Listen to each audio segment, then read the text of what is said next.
A man's voice came through the baby monitor at 3:12 in the morning and said, very softly, "He's not asleep yet." I had been awake for less than 4 seconds. I lived alone with my 4-year-old daughter in a small wooden house on the coast of Maine. There was no he in our house. There never had been. I sat up in bed and I picked up the monitor and I looked at the small green screen and I watched the camera in my daughter's room slowly rotate on its own away from her crib toward the closet on the far wall. The camera stopped. I heard breathing. The breathing was not my daughter's. Hit subscribe. Tell me where you are watching from. Stay until the end of this video, because the man whose voice came through that monitor at 3:12 in the morning is the only reason my daughter is alive, and the reason he was in a position to save her is the same reason I have not been able to thank him, and that contradiction is the thing I want to talk to you about before we are done. My name is Iola Sundergaard. I am 29 years old. I work as a property manager for a small group of summer cottages on a stretch of the Maine coast that nobody outside of New England has ever heard of. I live in the caretaker's house on the same property, year-round, with my daughter Renna, who is 4. Renna's father has not been in our lives since she was 8 months old. He lives in another country now. He sends a card on her birthday. That is the entire shape of what he is to her. The nearest neighbor in winter is 1.5 miles down the coast road. I sat in my bed at 3:12 in the morning with the monitor in my hand, and I watched the camera in my daughter's room turn on its own, away from where my 4-year-old was sleeping, toward a closet I had not opened in 3 days. Then the voice came through the speaker again. It was the same voice, a man, calm, very low. He said, "Iola, I need you to listen to me very carefully. There is a man in your daughter's closet. He has been in there since you went to bed. There are 2 more men in your kitchen. They came in through the basement window 40 minutes ago. They are waiting for the man in the closet to come out with your daughter. I am not in the house. I am in a vehicle on your property. I am the 4th man. I was supposed to be the lookout. I have changed my mind. You have about 90 seconds before the man in the closet comes out. I am going to tell you exactly what to do. Do not turn on a light. Do not say anything out loud. If you understand me, tap the monitor twice." I tapped the monitor twice. He said, "Good. Listen. Get out of bed quietly. Walk to the door of your bedroom. Do not open it. Lock it. The lock on your bedroom door is a deadbolt.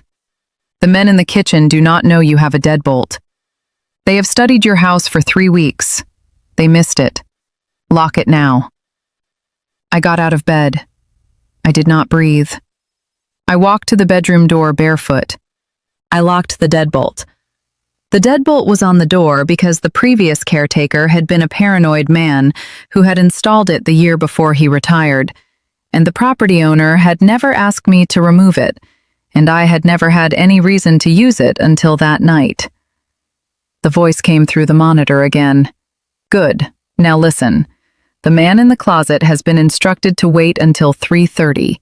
He is not going to move before then. You have 18 minutes. The men in the kitchen have been instructed to wait until he comes out. They are not going to move either. Nobody in this house knows yet that you are awake. We are going to keep it that way. I need you to do 3 things. Tap the monitor once when you are ready." I tapped once. "First thing, there is a child gate on the stairs leading down from the 2nd floor. I know there is. I watched you carry it up 2 days ago. The gate has a metal latch. Go to the gate, engage the latch.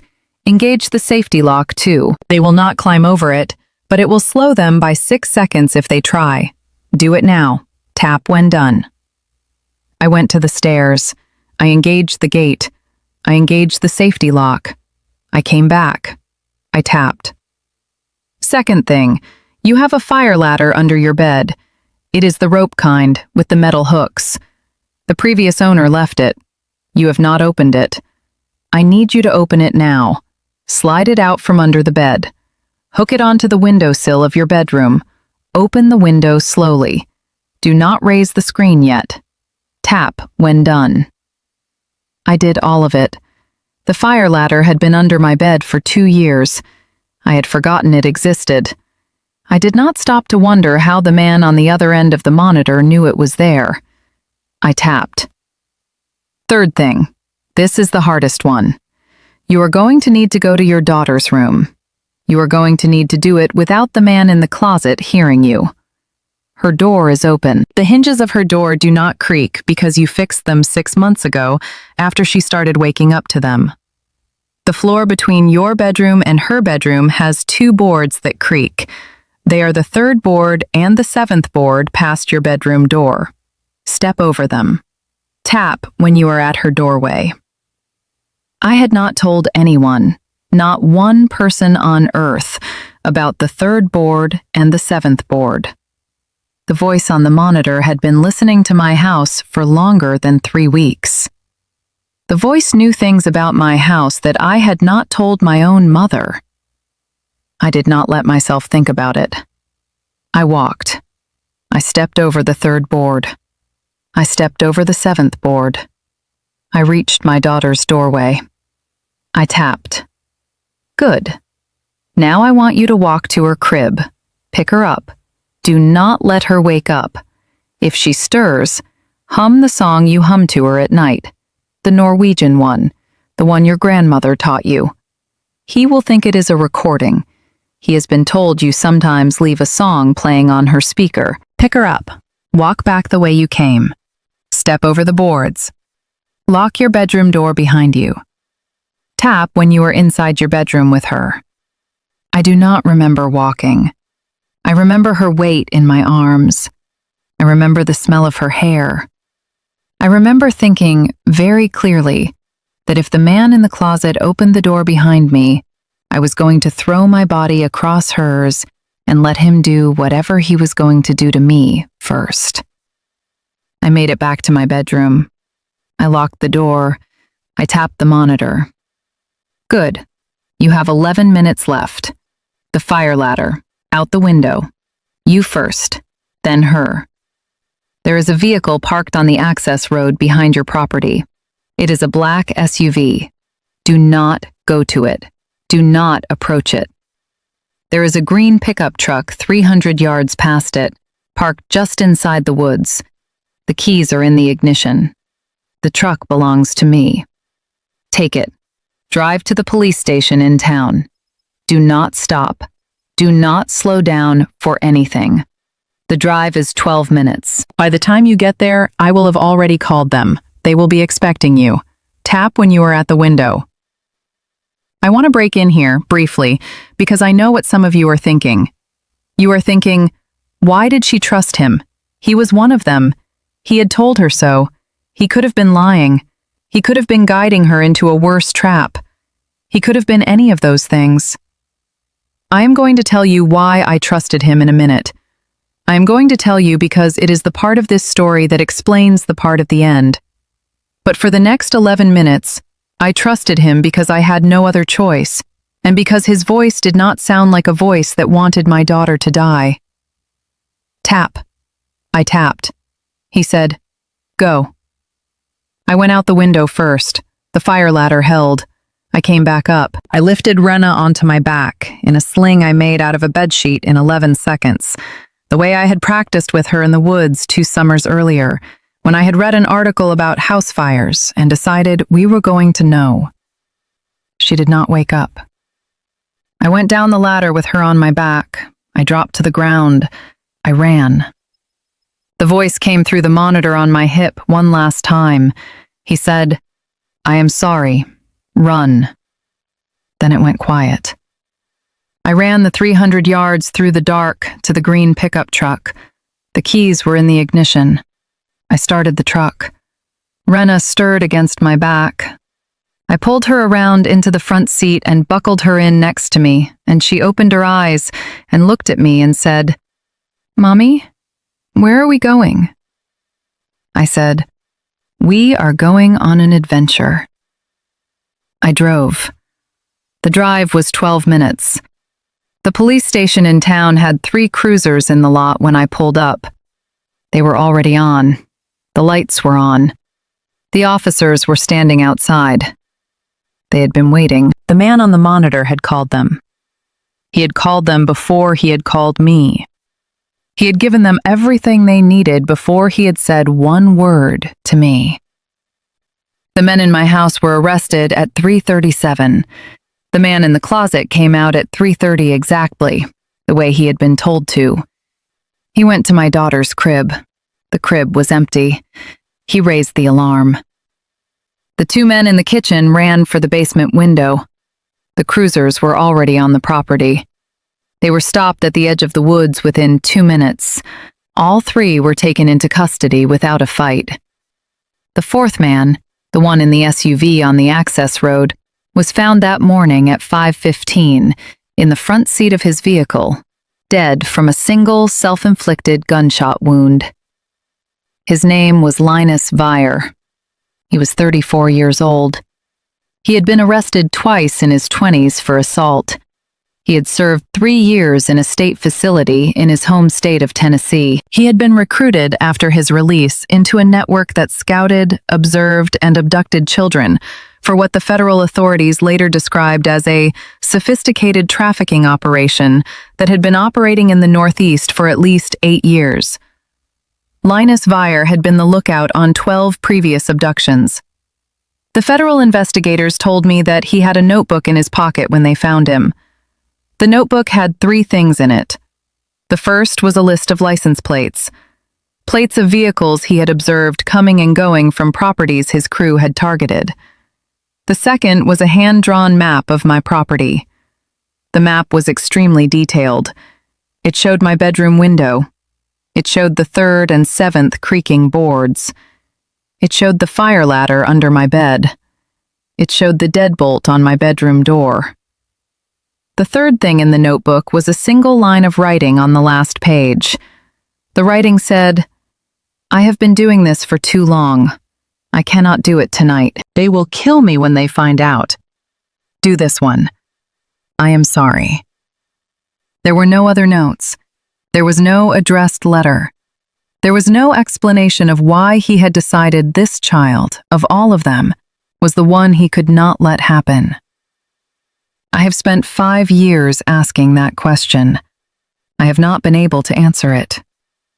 The federal investigation that followed produced a list of children going back 8 years who had been taken under operations that Linus Vire had been the lookout for. Some of those children are still missing.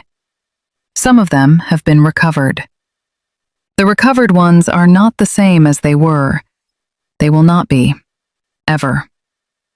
The investigators told me, several months in, that they had reviewed Linus Vire's records very carefully and that there was no pattern in the children he had helped take. There was nothing about my daughter that should have been different to him. There was no moment they could identify in his life that explained why this night, this child, this house, was the one where he had stopped. They told me they had also reviewed his communications, his phone, his journals, his correspondence with the people he worked for, looking for any sign that he had been planning to defect for a while. They had found none.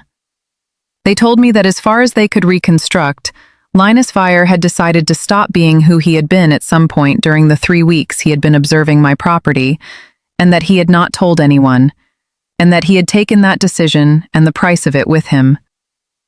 Now I want to tell you something I have not been able to say out loud to most of the people in my life, and that I have been able to say only because it has been 5 years, and because I have a therapist I see every other Thursday, and because I have made some kind of peace with it that I cannot fully explain. The man who saved my daughter's life was a man who had watched 12 other children be taken.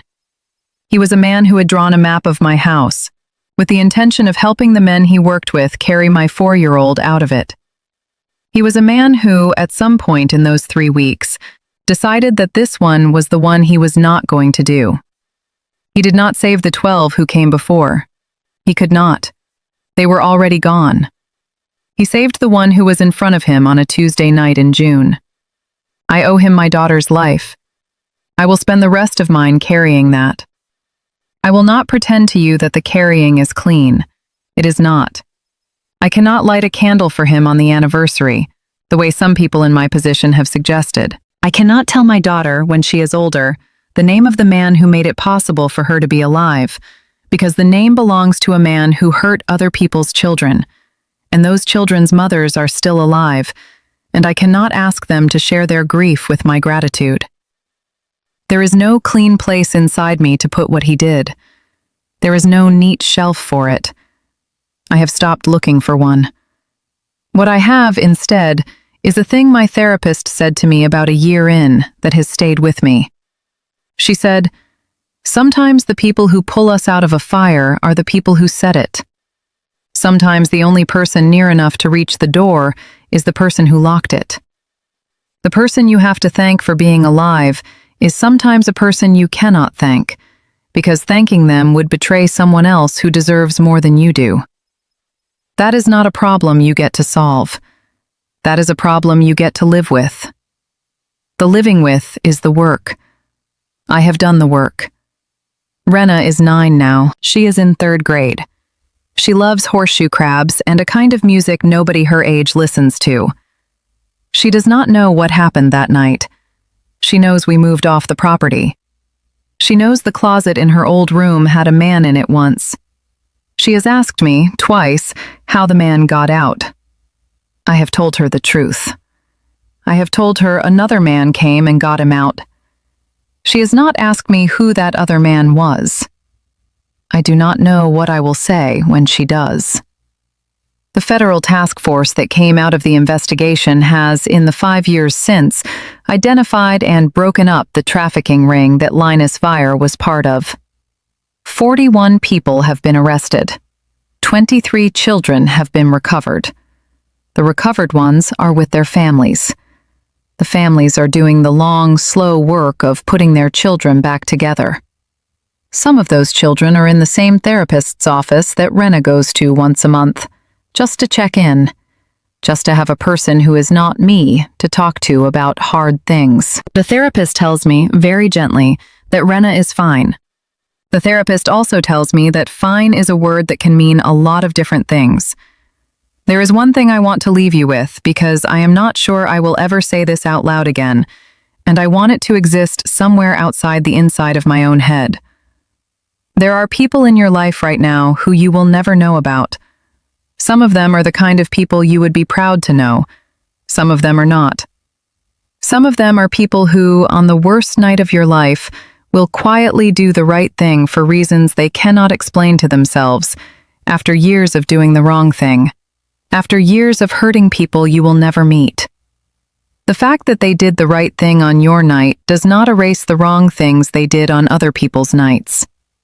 The fact that they did the wrong things on other people's nights does not erase the right thing they did on yours. Both things sit inside the same person. Both things sit inside the world. We do not get to organize them into clean categories. We have to let them be what they were. There is a green pickup truck parked behind a state evidence facility in Maine that I will probably never see again. There is a notebook in a sealed evidence bag in a federal building in Boston with a sentence on the last page that I have memorized. I have been doing this for too long. I cannot do it tonight. There is a man in an unmarked grave in a county I have never visited, paid for by a state that did not know what to do with him. There is a 4-year-old who is now 9, who is alive because of him, who will never know his name. And there is me, telling you this, on a Tuesday night, in a small wooden house on the Maine coast, 5 years and 3,000 bedtime stories later, with the monitor unplugged. The monitor has been unplugged for 5 years. I have not used one since. Rena has not needed me to. She is a heavy sleeper. She always has been. She slept through the whole thing.